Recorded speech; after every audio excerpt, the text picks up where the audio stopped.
Kapag naririnig ng marami ang pangalang Rodrigo Roa Duterte, ang agad na pumapasok sa isipan ng mga Pilipino ay ang mga malalaking proyektong naiwan niya sa Pilipinas. Ang Build program na nagpatayo ng tulay, daan, paliparan at pantalan sa iba't ibang sulok ng bansa. Ang libreng tuition para sa mga kabataan sa state universities at ang universal healthcare na nagbigay pag-asa sa milyon-milyong Pilipinong walang kakayahang magpagamot. Ngunit bago niya narating ang pinakamataas na posisyon sa bansa, bago siya itinanghal na ika-16 na Pangulo ng Pilipinas at nakilala bilang People's President, isa lamang siyang bata na ipinanganak sa isang probinsya, lumaki sa Mindanao at pinanday ng mga karanasan sa buhay. Pero para mas maintindihan natin kung bakit siya ang pinakamahusay na Pangulo ng Pilipinas, kailangan muna nating balikan ang tunay na pinagmulan ni Rodrigo Duterte mula sa kanyang pagkasilang, pag-aaral, pagiging abogado, pagpasok sa politika bilang mayor ng Davao hanggang sa kanyang pag-akyat bilang Pangulo ng Republika ng Pilipinas. Ipinanganak si Rodrigo Roa Duterte noong Marso 28, 1945 sa bayan ng Maasin, Southern Leyte. Anak siya ni Vicente Duterte, isang abogadong kalaunan ay nagsilbi bilang gobernador ng Davao, at ni Soledad Duterte na mas kilala bilang Nanay Soling. Siya ay isa namang kilalang guro at civic leader. Bagamat sa Leyte siya isinilang, lumipat ang kanilang pamilya sa Mindanao noong siya ay bata pa. Doon, sa Davao City, nagsimulang mabuo ang kanyang pagkatao, ang mga simpleng karanasan sa kalye, ang pakikisalamuha sa iba't ibang uri ng tao, at ang pagkamulat sa hirap at kaguluhan ng Mindanao noong mga panahong iyon ang humubog sa kanyang pananaw sa buhay. Lumaki si Duterte sa kapaligirang puno ng hamon at maaga pa lang ay nakitaan na siya ng tapang at pagiging prangka. Hindi siya pinalaki sa luho kundi sa disiplina at malasakit sa kapwa, at ito ang daladala niya hanggang sa pagtanda. Nag-aral si Rodrigo Duterte ng elementarya sa Labuon Elementary School sa Maasin at sa Holy Cross College of Digos sa Davao. Nagpatuloy siya ng high school sa Ateneo de Davao University High School. Ngunit dahil sa ilang disciplinary issues, inilipat din siya ng ibang school sa Davao. Sa kolehiyo, kinuha niya ang kursong Political Science sa Lyceum of the Philippines University sa Maynila, kung saan nakilala siya bilang estudyanteng may matibay na paninindigan. Pagkatapos nito, nag-aral siya ng abogasya sa San Beda College of Law at matagumpay na nakapasa sa bar examination noong 1972. Bago pa man siya sumabak sa politika, nagtrabaho siya bilang isang city prosecutor sa Davao. Dito niya mas nakilala ang tunay na kalakaran ng hustisya, ang kalakasan ng batas, at ang kahinaan nito laban sa katiwalian.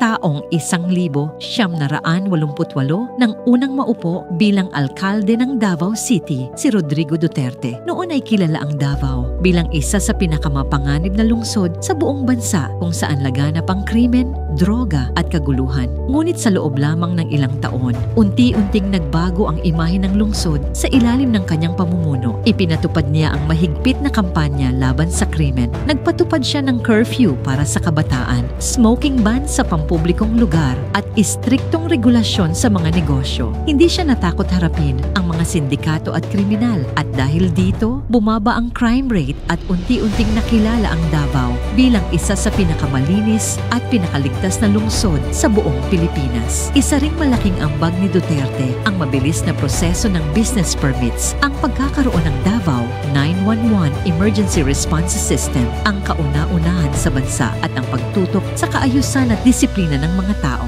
Dahil sa kanyang pamumuno, nakilala ang Davao bilang isang modelo ng epektibong lokal na pamahalaan.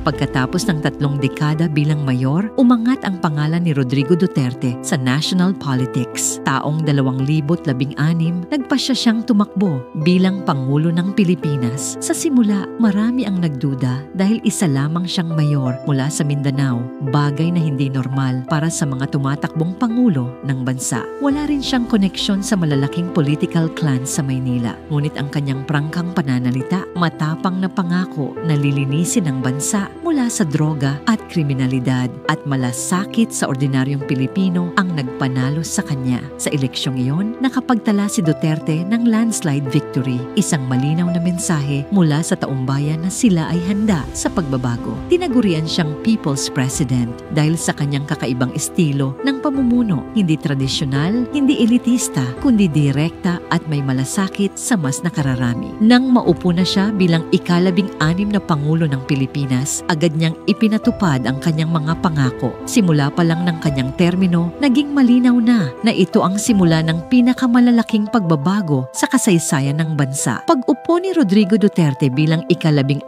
na Pangulo ng Pilipinas, agad niyang ipinakita na hindi siya magiging tipikal na pinuno. Ang kanyang termino ay naging makasaysayan dahil sa dami ng programang ipinasa at proyektong kanyang isinakatuparan na may direktang epekto sa buhay ng mga Pilipino.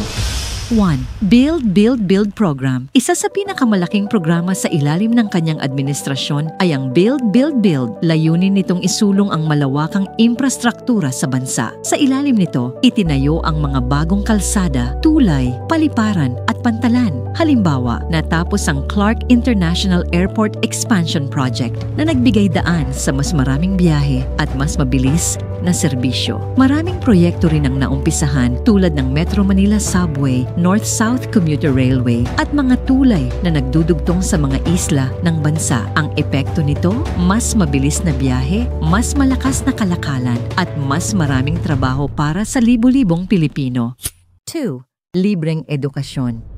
Sa pamamagitan ng Universal Access to Quality Tertiary Education Act noong 2017, libre na ang tuition sa lahat ng state universities at colleges sa bansa. Dahil dito, milyon-milyong kabataan mula sa mahihirap na pamilya ang nabigyan ng pagkakataong makapag-aral ng kolehiyo nang walang iniintinding bayarin. Isa ito sa mga batas na malapit sa puso ng mga Pilipino dahil binuksan nito ang pintuan ng mas maliwanag na kinabukasan para sa kabataan. 3. Universal Health Care. Sa ilalim din ng kanyang pamumuno, nilagdaan ni Duterte ang Universal Healthcare Act noong 2019. Ibig sabihin, automatikong miyembro na ng PhilHealth ang lahat ng Pilipino at may access sa libreng basic health services. Sa panahon ng pandemya, napatunayan ang kahalagahan ng batas na ito dahil nakatulong ito sa pagbibigay ng serbisyong medikal sa milyon-milyong tao.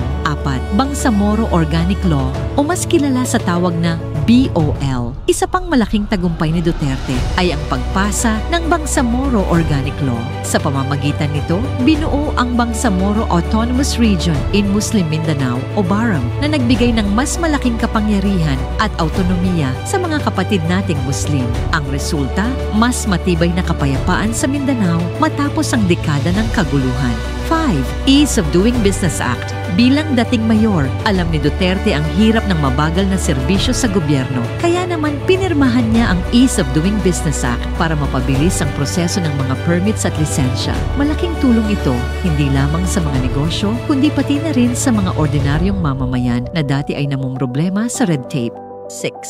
War on Drugs.